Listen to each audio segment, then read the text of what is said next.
Hello everybody and welcome back to my channel, and if you're new, welcome. Please consider subscribing to my channel, and if you do, be sure to hit that bell notification button to get notified of future videos and giveaways. Today we're taking a closer look at one of the most iconic Canadian coins ever made, the 1967 Bobcat Quarter. This coin wasn't just pocket change, it's part of a national celebration, and the story behind it is amazing. In 1967 marked the 100th year since Confederation, and to celebrate, Canada decided to redesign every single circulated coins. Instead of the traditional coat of arms and the classic motif, the Royal Canadian Mint wanted something fresh, something truly representing the country. So it turned to wildlife, and that's where the Bobcat Quarter comes in. So Canada chose the bobcat, or the Canadian lynx, to symbolize the country's vast wilderness. It's an animal known for its independence, strength, and stealth, a perfect match for a rugged Canadian landscape. And it wasn't just random. The world-renowned artist Alex Colville designed a special animal for each denomination. For the quarter, he picked the bobcat leaping forward, a symbol of energy, freedom, and wild spirit of Canada during its 100th birthday. The design of the 1967 Bobcat Quarter is simple, elegant, and instantly recognized.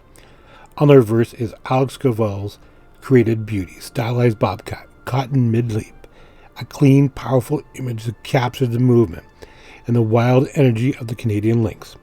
Instead of its usual single date, you'll see the 1867 to 1967, marking Canada's 100th anniversary.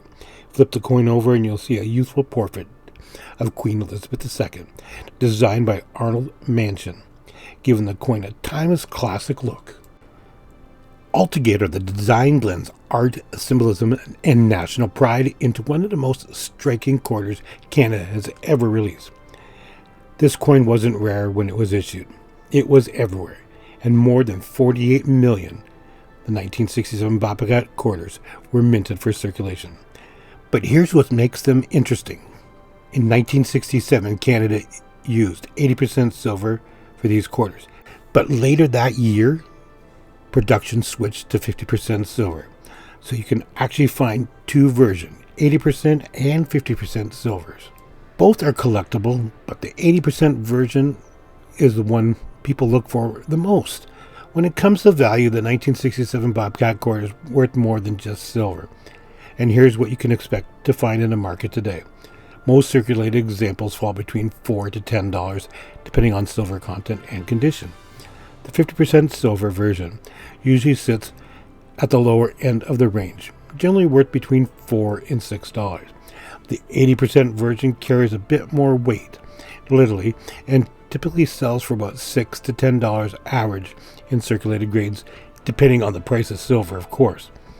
If your coin is in circulated or lightly circulated condition, prices can jump higher. Higher examples sell between $10, $15, even $40, and proof-like specimen versions from mint sets can reach even higher grades and prices. So while this coin was once common pocket change, its silver content and its iconic design have made the 1967 Bobcat Quarter a solid little collectible with steady value.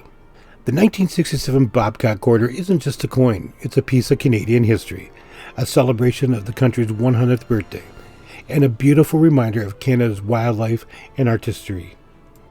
If you enjoyed this breakdown, hit that like button, subscribe, and drop a comment telling me if you have a 1967 Bobcat Quarter in your collection. Thanks for watching, everybody, and we'll see you on the next video or live stream.